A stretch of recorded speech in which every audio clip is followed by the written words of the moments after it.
Ahoy, kamusta mga rep pop pips? Magandang yaman sa inyo lahat. Sa video na to, magpapakanton tayo ng idea everything about range versus fluctuation. Ano nga ba ibig sabihin nito? Paano mo siya gagamitin? Blah, blah. So, sa pamagitan ng pakanton na ito, ay magkakaroon ka ng idea. Paano nga ba yun? Ano nga ba ibig sabihin nun? So, nakita ngayon natin ngayon ay Alex Honce Pro Dashboard na nagsisilbing Swiss knife mo bilang investor, swing trader, day trader, scalper, whatever, mga ganon. Sa pamagitan kasi nito ay nagka-automatic na detection, prediction, projection, compute, calculation, calculation. Na-guess nyo lahat ng yun. Nagagawa na agad ng aking Alex Honce Pro Dashboard. Yung mga very sophisticated na computation, estimation, calculation, whatever, ay naandito na. AKA, suma total, sum up, pang technical analysis na tool. Itong Alex Honce Pro Dashboard.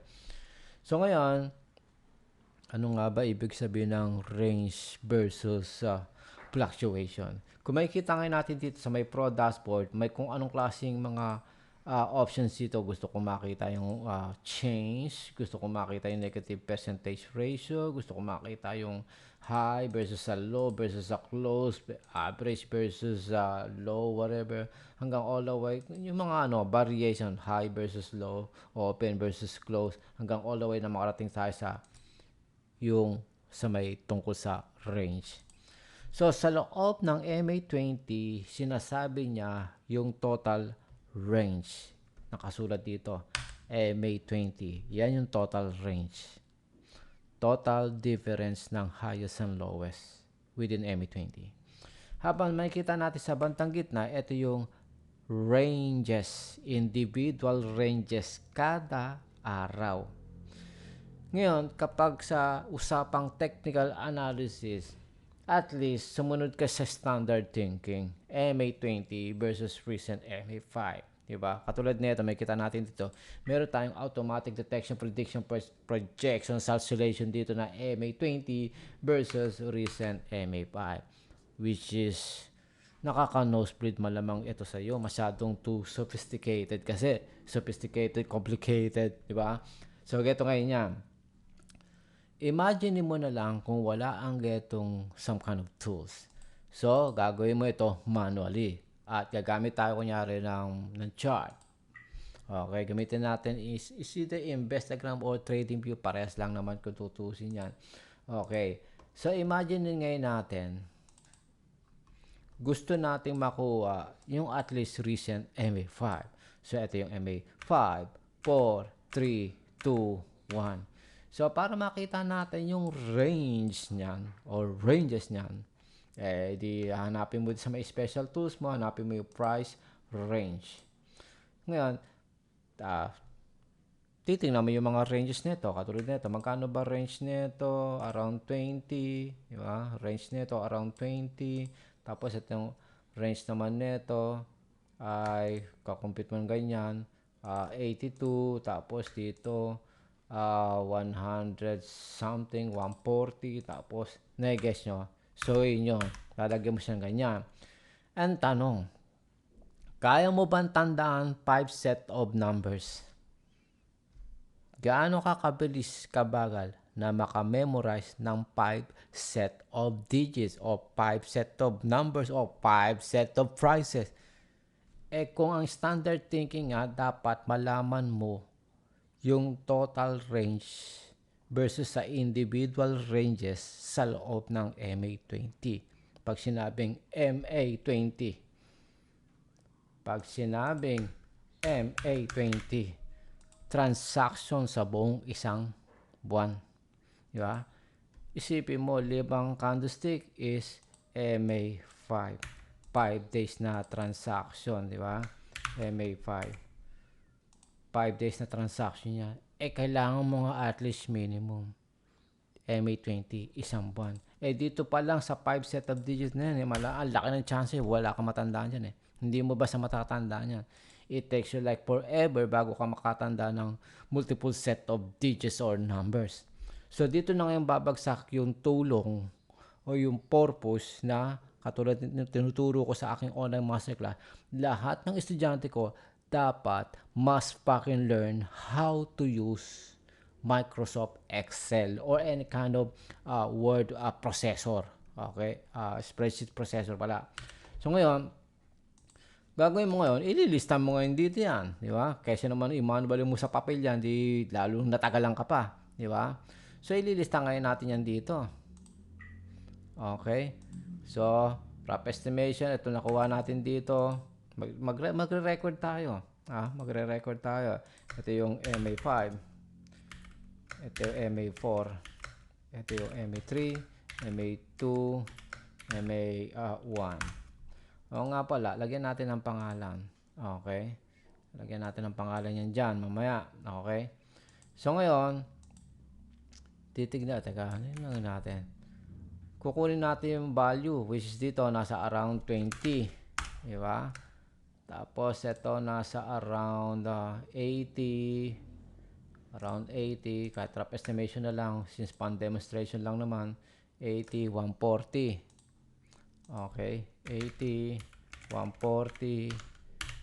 Tapos dito ay nasa magkano ba to? 140. Pwede natin na 80 rin ito. 80. 80 nga ba to? Parang wala yata sa 80 to. 80. Tapos ito ay 80. Isipin mo, ultimo ako nahihirapan pa 5 digits lang, di ba? Kung gagawin mo nga ng pang isang buwan, which is 20 days, di ba? So, ngayon, yung pinaka-tallest candlestick, around 200. So, ngayon, ito yung range. Di ba? Yan yung range. Lagyan natin ng kulay yung range. Tapos, pag nakuha na natin yung range, dito mo nang ilalagay yung fluctuation. Okay.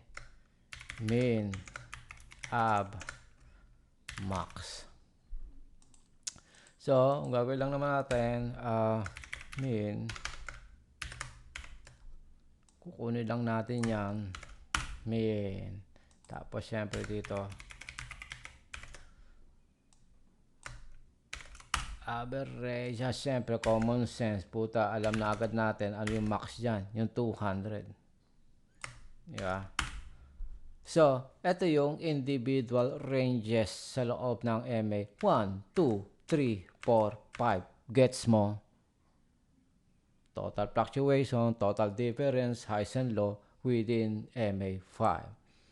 At lahat ng total ranges na yon, ito ang nagsilbing fluctuation within MA5. Pinaka-lowest ito, pinaka-highest ito. Pero ang average ng kalakaran sa loob ng MA5 ay nagre-ranging ng 100. Nag-guess mo. Ngayon, gawin mo yan ng 20 days. O kaya ng ilang panahon. Katulad na makita natin dito, historical data. So, ganyan na ganyan, ang isusulat mo, gagawin mo dito sa Excel. Mapapansin mo ngayon dito, meron akong OSLC. Ano ibig sabihin ng OSLC? Open, high, low, close. Katulad ng nakikita mo rito pag nilalagay ko sa kada isang mouse, nakikita mo OSLC. O is open, H is high, L is low, C is close. Habang meron ako dito sa box ko na to, yung range. Para nako-compute ko, kunyari wala pa akong historical data, malalaman ko magkano total ranges ng kada isa. Bukod sa, ito, may nakasulat mga dito na ano yung highest and lowest, OSLC, tapos yung pinaka-highest and lowest versus average, nagko-compute, di ba? Habang ito nga, pwede ko makita dito individually within MA20. So, sa pamagitan ng Pro Dashboard, automatic, ko-compute yan yung total range. Ito, MA20 na total range, bukod sa kino-compute yan yung individual na ranges kada single day. Gawin mo mag-isa yan dito sa chart. Ewan ko lang kung di nabaliw ka sa kaka-compute. Di ba? Kahit maglagay ka pa ng kung anong klaseng indicator, kunyari dito, range o whatever. Kunyari, range, ewan ko lang kung meron nga bang range dito. Nakikita lang natin dito, ATR, average true range, blah, blah, blah. Pero, walang some kind of ganitong ka-sophisticated na tools na pinadali yung buhay mo. Na-guess yun na. Bukod sa idea, ang dami nga mga function at features nito katulad na itong pinaka primary TA panel, pinaka-master na ano niya. Tapos ito yung early detection, prediction, projection na kung saan makikita natin daily forecast dito. Nakasulat na dyan at mga kung anong klaseng mga shortcut dyan. Diba? Bukod sa idea, ito meron tayong MA5, MA20 na short-term investing o swing trading, pang swing trading, yung mga ganyang klase mga function. At ito pang day trading o swing trading o whatever, pang scalping, pare-pares na ginagamit mo yan. At ito, everything about sa tungkol sa 52 weeks versus sa MA20. Kung sa makita natin yung tungkol sa may 52 weeks dito, which is ito, makita natin yung differences ng ano nangyayari sa monthly, quarterly versus sa daily and weekly, whatever. Di ba? So, yan yung laman ng Alex Honce Pro Dashboard. Pinadali ang buhay mo. Hindi ka na basta magko-compute, calculate, estimate na mag-isa dahil automatically lalabas ng mga information dito. So, may iba-ibang klaseng way para makakuha ng data dito. Is either kukuha tayo ng ba naman to? Dapat na na-delete to. Nakalimutan ko dapat na-delete yan. Gawin natin dito. Dapat wala yan empty dapat yan. Okay, so ngayon, pwedeng magpunta tayo dito sa may website ng Investagram or investing.com, tapos magkaka-copy and paste lang tayo ng historical data dito. At makukuha na natin yung kabuang data sa loob ng MA20. Diba? So, lalagyan mo na lang ng pangalan yan dyan. Or pwede rin na kunyari, dito na lang, mag-enter ka lang ng kung anong klaseng pangalan. Kunyari, Bank of America. At lalabas na everything about BAC is Bank of America. Diba? Kaya, gusto natin NVIDIA. Lalabas yung everything about NVIDIA. Or, pwede rin geto. Meron tayong favorites, scrape historical data. Pwede ito, kung natin kunyari yung gold. At automatic lalabas yung gold dyan. At syempre, automatic na mag-early detection, prediction, projection, calculation na siya ng mag-isa. At automatic na magko-compute na yung whatever set na dapat niyang i-compute dito. Ay, kita natin, di ba? Mga naka-compute na yan automatically. E di lalo na mga itong klase mga function, extra function, nagko-compute na siya yung mga dapat mong kino-compute o whatever, blah blah blah. So nakita nyo, isang katutak na variation na computation, estimation, calculation ang nilalaman ng Pro Dashboard, di ba? Which is na yung kaparte ng mga pang technical analysis. Hindi yung titingin ka lang dito basta-basta sa chart, tingin ka ng stochastic, RSI, MACD, ADR, blah blah blah. Hindi mo kinakailangan gamitin isang katutak na mga indicator na ito. Kung kinakailangan mo lang gamitin, very basic indicator lang, okay na. Kunya, pag magte-trade and scalp ka sa ngayon, pwedeng may MACD, RSI, stochastic, tapos ilang moving averages. Okay, kahit ito na lang, RSI na lang, tapos moving average, pwedeng isa, dalawa, tatlo, apat, lima na mga moving averages. Pwedeng isa, pero mas maganda at least dalawa man lang sana para makakita ka ng some kind of crossover na senyales. Pero katulad ng tinuturo ko sa aking under online masterclass na kung saan kung gusto mo pang matuto ng mga kagaguhan, ay pwede mo akong puntahan dito sa aking Facebook page. At nandito nga nakapromo ang Alex Honce online masterclass. So na-guess nyo, pwede kang gumamit ng isa, dalawa o ilang moving averages. Hindi mo totally kinakalan gumamit ng isang katutak na pwedeng minimalistic lang, is simplify. Katulad ng nilalaman ng Pro Dashboard mismo, simplify. Ito, yung mga very specific at very important lang na details ang mismong nilalaman ng Alex Honce Pro Dashboard. Katulad yung nakita natin, bakit hindi ng maayos to? Very accurate.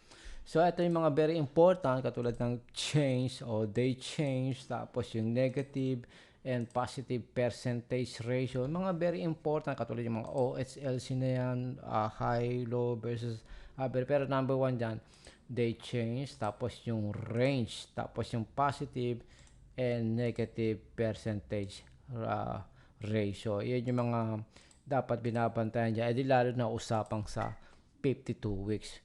So, makita natin yung nagiging movement o nagiging action sa 52 weeks versus sa per quarter, monthly versus per quarter, hanggang all the way sa per quarter versus current MA20. Sinasabi dito, lahat ng mga very important things habang meron tayong other function of fish katulad nito, kunyari, pang account ledger mo, tapos meron tayong kunyari ito, whatever siya, nagko-compute ka ng gastusin mo, kung magkano ba dapat kinikita mo, bawla, hanggang sa nandito yung Alexonse Pro Threshold Calculator, hanggang all the way, pwede mo, meron kang ganito, kunyari, kung nananalo ka ng $50 per day, sa loob ng 60 peso per $1, ito na magiging yaman mo. Halimbawa, nasunog ka ng 350, magkano dapat kinakala mo, na, lahat ng lahat ng very important things na nandito, kunyari, natalo ka ng 1,300, kinakailangan mo kumita ng $65 per day para within MA20, fully recover na 100% na